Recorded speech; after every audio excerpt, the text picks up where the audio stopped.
Guys, welcome to my videos. So guys, I'm gonna discuss a very important issue. So as you can see on your screen, a former international student from India, Karamjit Kaur, she's 25 years old now and she's all set to be deported on May 29th.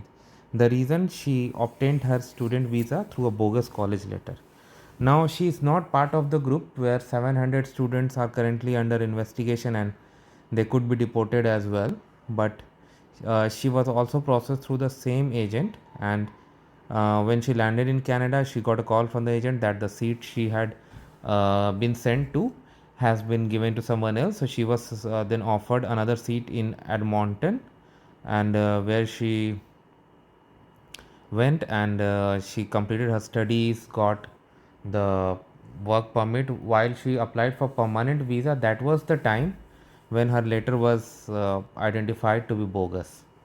And now after all the hearing, she is all set to be deported unless something happens.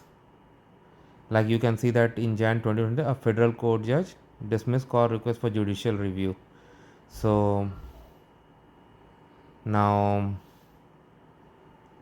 the reason the court has given that she never took any action to verify. So on this topic I'm gonna discuss, because this is gonna set a precedence, and now 700 international students from India could be at risk of deportation as well. Few points I would like to say. First of all, whose mistake it was? I'm not justifying anyone's crime, but as a student, when you go to study in a different country, isn't it your responsibility to verify all the documents that has been sent to you? Of course, like with the advancement of today's technology, making bogus letters something that looks exactly similar or almost same to the actual letters is not a difficult task. People can do it easily from their laptop and a printer. It's very easy to do, but there are certain responsibilities at your end as well. First of all, you need to sign on only the documents where you understand everything. If you are in a situation that you are not able to understand, do not sign immediately.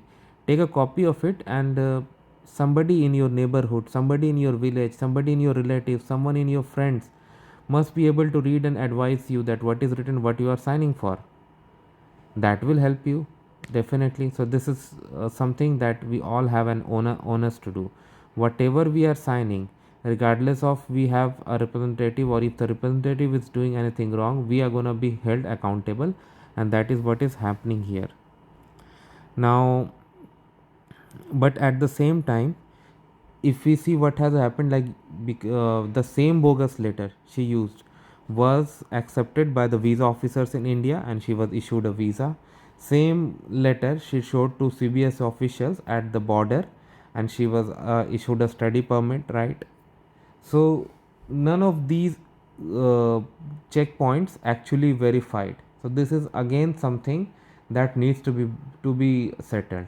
Like with today's IT, we can have a system where doing such activities could be made impossible for bogus unlicensed agents whose only intention is to solicit money legally or illegally. We can stop this, right? For example, if we create a portal where I'm just giving an idea, of course government may have better and safer options. Like if we create a portal where if a registered college in Canada who is allowed to accept international students offers a letter of admission to someone, that information needs to be updated in the portal, okay? And of course with the some confidential information, barcode, QR code. Now we have all sort of security measurements. So when a visa officer in sitting in New Delhi, India, or any other part of the world sees that letter, can easily verify it just with a scan, right? Similar thing can be done by a CBS official at the border. Now, out of these two checkpoints, if one checkpoint would have identified, the situation would not have turned worse. Again, it could have been bad, because if the visa officers in India would have been identified the letter to be bogus, that would have been the case of misrepresentation, then ban for 5 years. Second thing, the similar thing could have happened if she had arrived in Canada and border officials would have found that this is bogus. They would have simply given a call, right, to the college and find out, yeah, have you issued this letter to this student, this, and they could have easily identified that this is wrong. So this is like very important that we verify everything. And also at the same time, I think government should overhaul its system, like especially with the study permit, so that if we have a single page where all important pieces can be verified, that's going to help everyone.